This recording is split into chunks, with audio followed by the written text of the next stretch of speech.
Om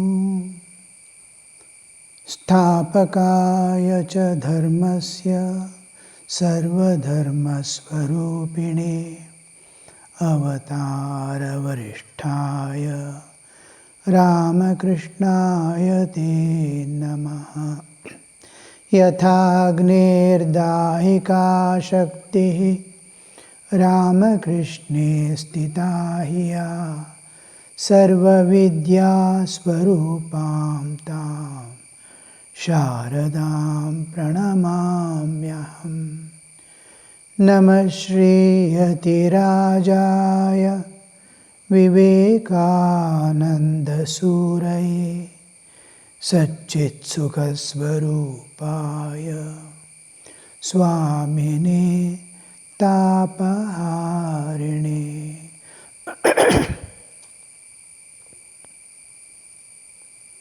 Namaste to you all. In the last class, we saw Panchajanyam Rishikesho Devadattam Dhananjaya Poundram Dadmau Mahashankham Bhima Karma Vrakodaraha. That shloka we saw detailed way how Krishna got that Panchajanya Shankha we saw, and its various qualities, the five nadas of the Omkara nada, then Paranada, Aparanada, then Pralayanada, and then the Soham nada in the Jiva, how it manifests, how it is representing the Shankha in the hand of Vishnu, representing the creative process, Jiva's existence. The whole thing is depicted in the Shankha. And the behind, we saw the mark of the spiral, ever expanding spiral. That we saw, it is continuation of this creative process for the Jivas to come into existence.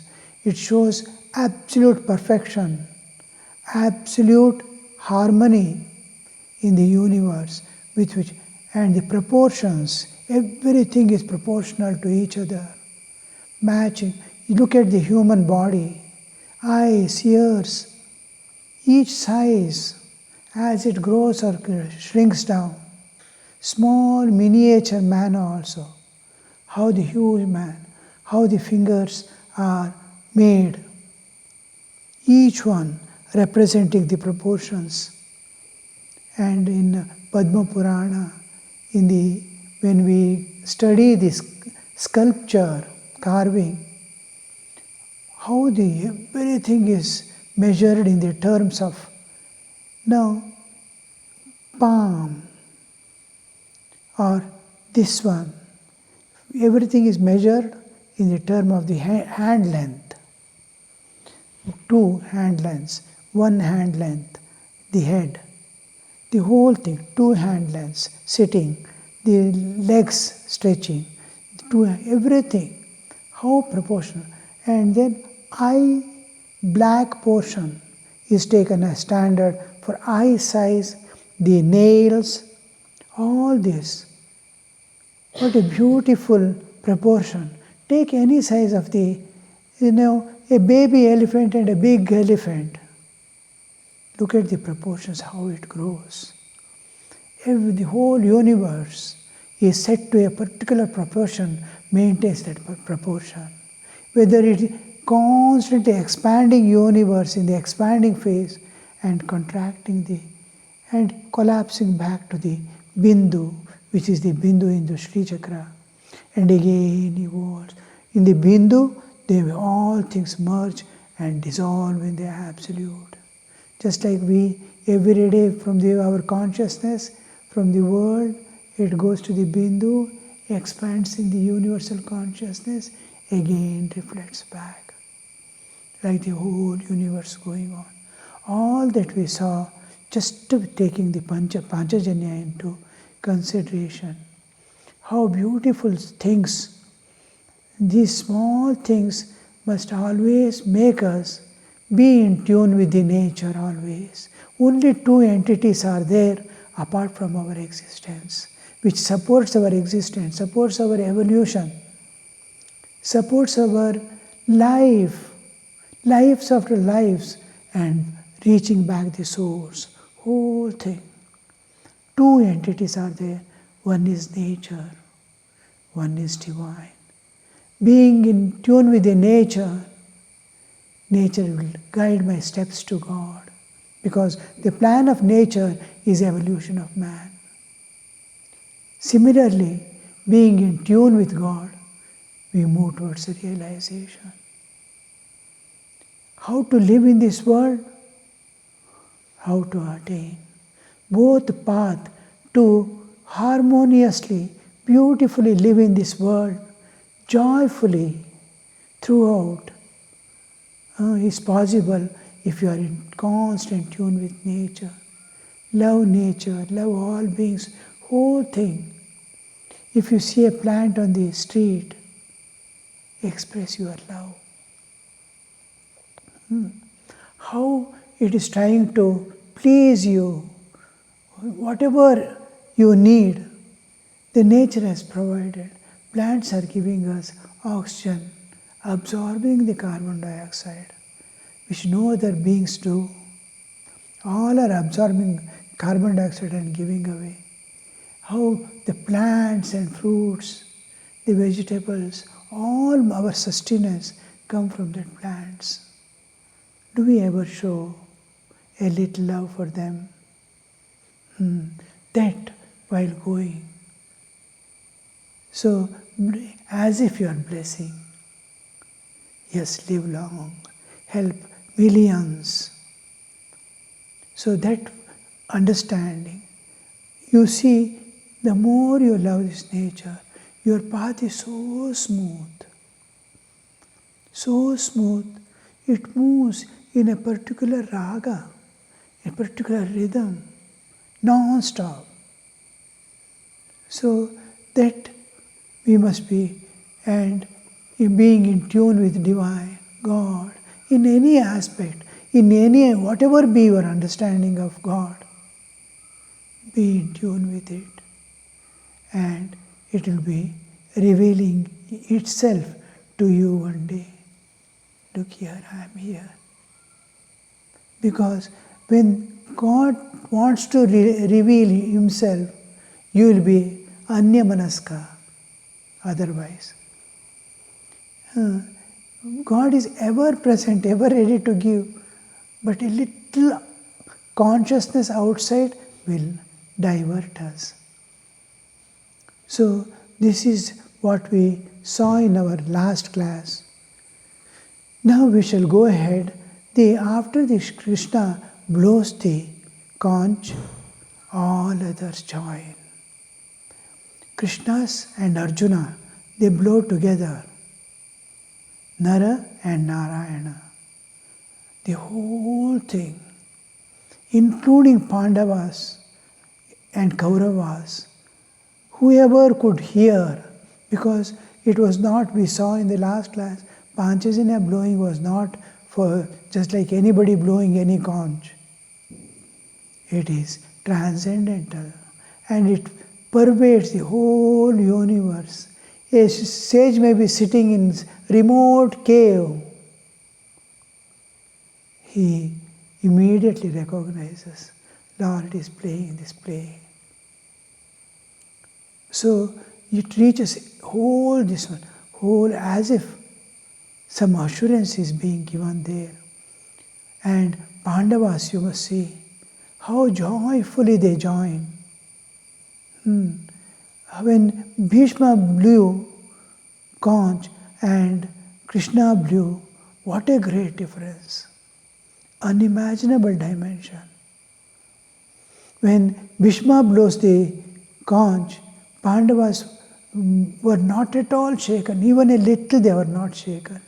They were gazing because something is happening between Duryodhana and Drona, his guru. Something talking is going on, and Bhishma wants to divert Duryodhana's awareness.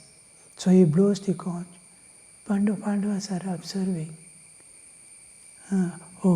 But Kauravas, how they enjoyed. Yes, we will fight. Now, when Krishna blew the conch, the whole thing, the Kauravas themselves, you see, their hearts are shattered.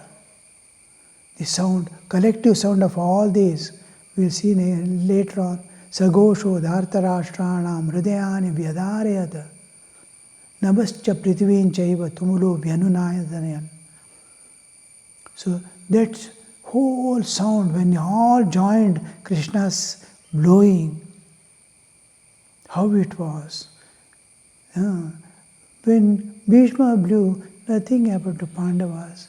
But when Krishna blew and all joined, especially of Krishna, the hearts were rent aside into, as if it scattered. A fear has entered into deep within them because of the guilt. Their conscience, you look at the conscience of theirs, filled with guilt of constantly doing crimes. So they immediately, their conscience will be filled with fear and it will be a heart-rending sound. Here we see the difference. And when Krishna blows, it is so, for Pandavas it is so nice, because Kauravas were relying on physical strength, while their conscience was pricking them of their crimes. Pandavas were relying on dharma and divine providence, while their consciousness was free from all guilt. Beautiful, no fear. Instead, there was peace. Amidst the war atmosphere, they felt peace and consolation in their hearts. How it would have been, just imagine. Amidst the war field, they are going to die. Each one is going to kill other. In that war atmosphere, they felt peace and consolation. That their life is sacred. How they feel? Our life is sacred. Our life is blessed. Blessed we are that they could walk along the path of dharma. Most important thing, they are walking on the path of dharma, upholding dharma, and were sacrificing for protecting dharma. That awareness is there. We are sacrificing for. And that is the reason why God is there on their side. Even in the war field, practically, physically is there. Krishna is there. In the war field also. In life and in death, He is there with them. He shall be there beyond also, after death also, and forever. This is how that whole picture changes. The awareness of Pandava, always we must, this is the thing we have to acquire, the wisdom that we have to acquire. These few slokas, if you read, I should never part from dharma. Our senior Mataji often tells, whatever situation may come in life, don't leave dharma and don't leave satya. Satya dharma, if you don't leave, that itself will smoothly take you to realization. Not much efforts is needed, especially for householders. Satya dharma.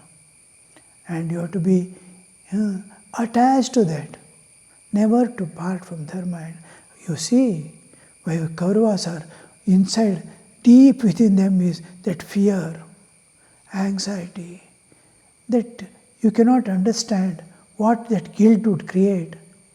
and what this freedom would create.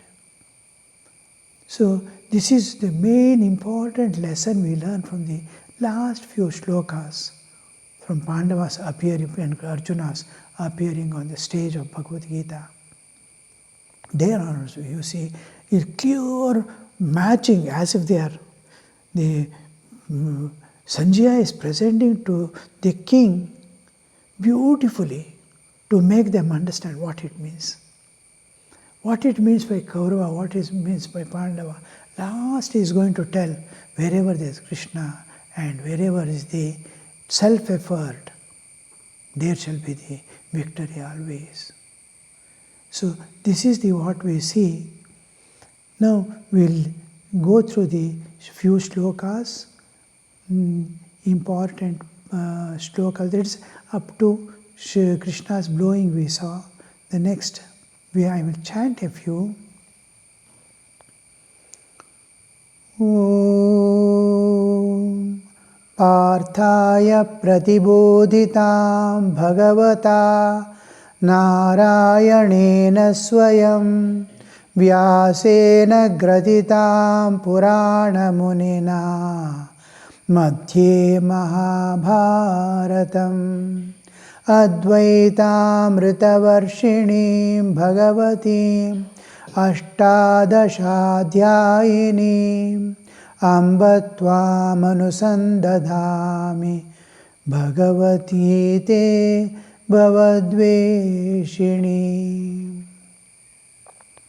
Ananta Vijayam Raja Kunti Putro Yudhishthiraha Nakula Sahadevascha Sughoshamani Pushpakau Kashascha Parameshvasaha Shikhandi cha Maharataha Drishtadyumno Viratascha Satyakischa Parajitaha Drupado Draupadeyascha Sarvasha Prithivipate Saubhadrascha Mahabahu Shankan Dadmu Pratak Pratak Saghosho Dhartarashtranam Hridayani Vyadarayat Nabascha Prithivim Chaiva Tumulo Vyanunadayan.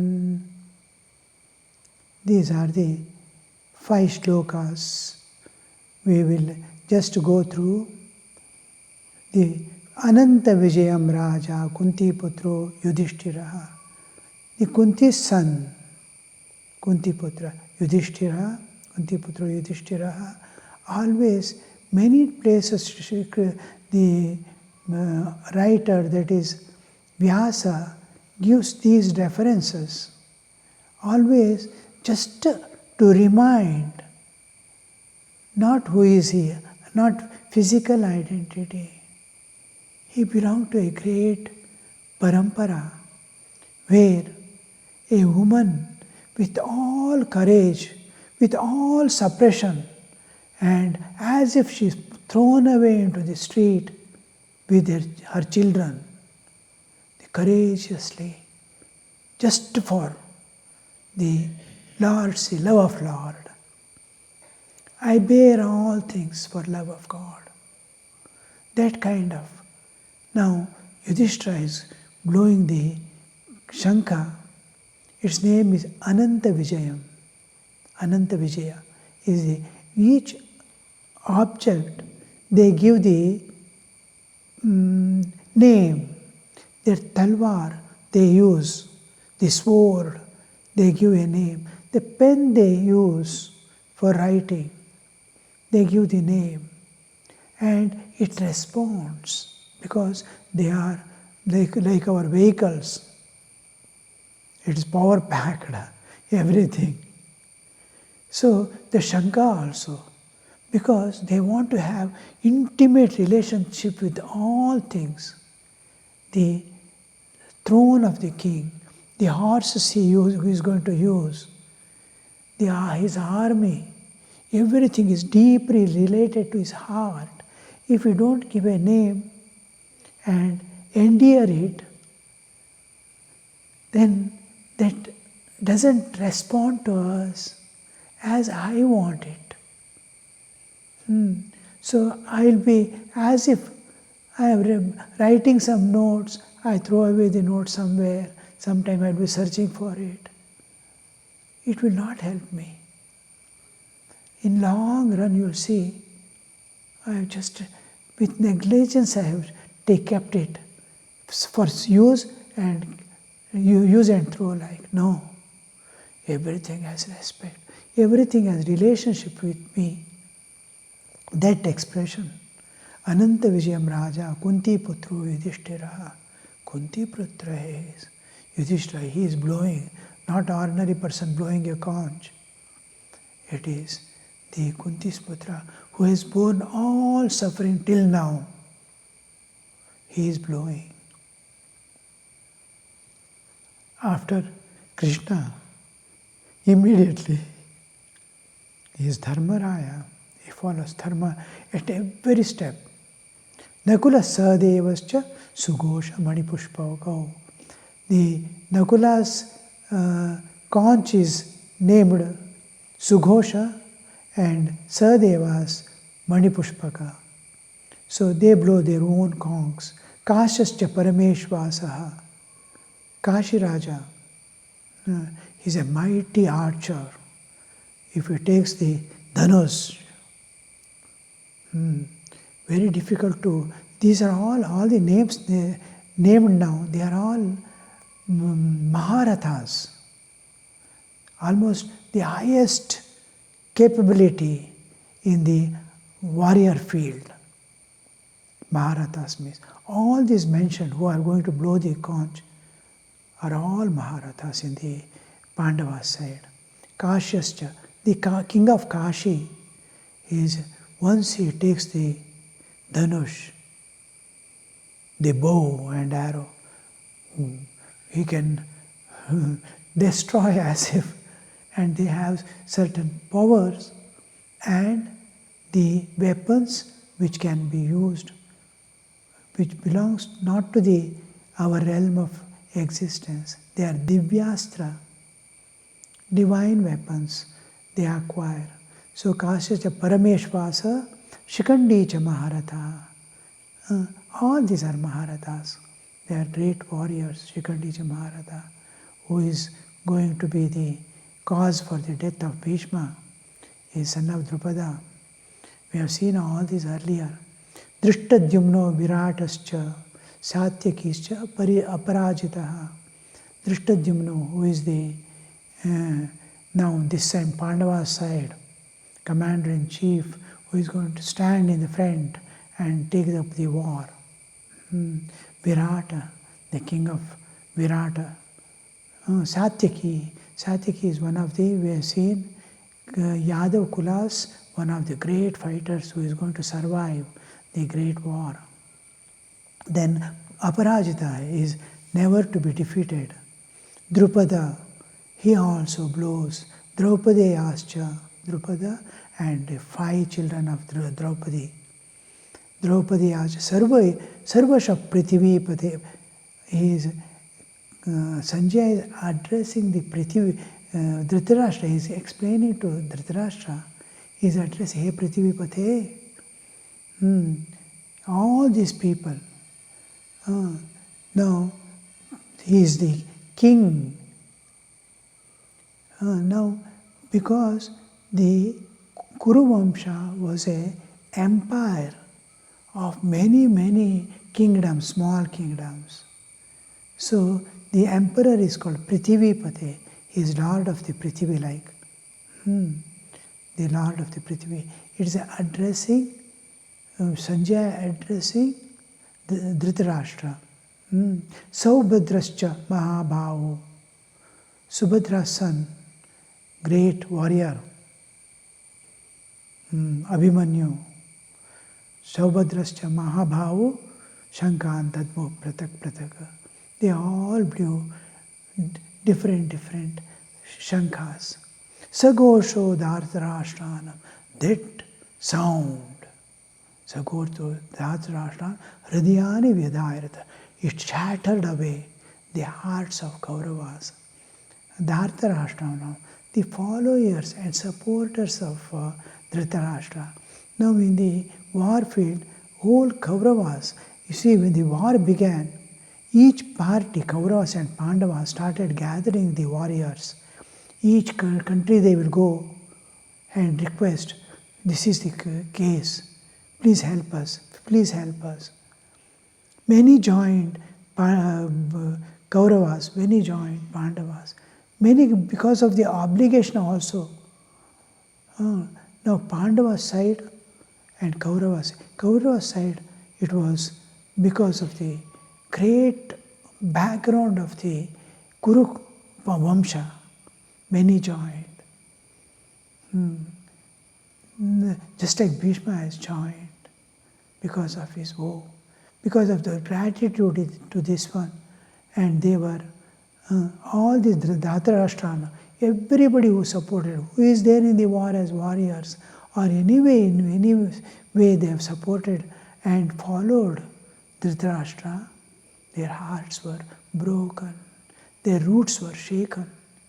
Nabascha Prithivim, that sound, all collective sound, including the Krishna's Panchajanya, whole thing, Nabascha Prithivim Chaiva, from sky to the land, earth, the whole thing was reverberating with the sound of the collective sound. And it was Tumulo Vyanunadayan. It went on reverberating. We saw how it entered the other dimensions. In this context of impending war and its potential consequences, this collective gong blowing, especially of Krishna, highlights that divine consent is there. Krishna himself is blowing. And why God's consent is there behind? Yes, because the war is inevitable. Krishna tried his best to avoid war. Since it is inevitable, let it happen. Because it is inevitable, let it happen. That is the consent, divine consent. And behind that stands truth alone triumphs. Truth shall triumph now. Satyameva jayate. That understanding. And it reflects the readiness, enthusiasm, determination of to fight against adharma. Now, Pandavas are standing there. Krishna, Pandavas are blowing. All the Maharathas of that are blowing together. It reflects the readiness, enthusiasm and determination to fight against adharma. Yes, we shall fight now. It reveals their faith in providence, that holding on to dharma and protecting dharma, we shall never perish. We may die, but we will never perish. And being a Kshatriya and being responsible for the kingdom and every individual in the kingdom, whoever, the prajas, for their welfare and safety, we are fighting. That total fulfillment, as if the day has come to test our truthfulness, our dedication. So that they were ready, and always remember the whole universe is standing on two important principles. What are the principles on which the universe is standing? Love and sacrifice. This love and sacrifice is most important thing.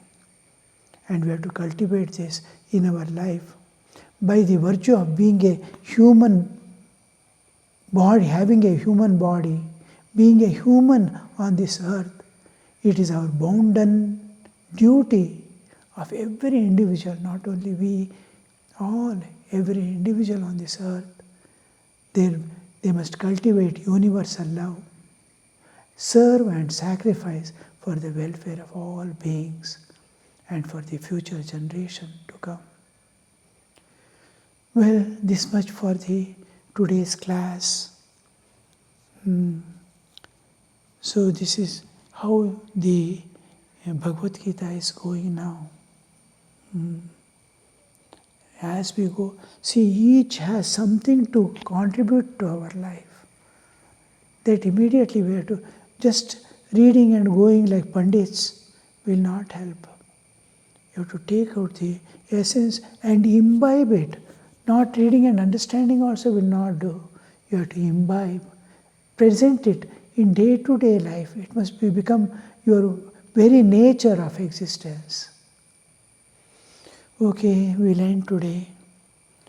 Om Niranjanam Nityamanantarupam Bhaktanukampa Drutavigraham Vai Ishavataram Parameshamidhyam Tam Ramakrishnam Shirasa Namamaha.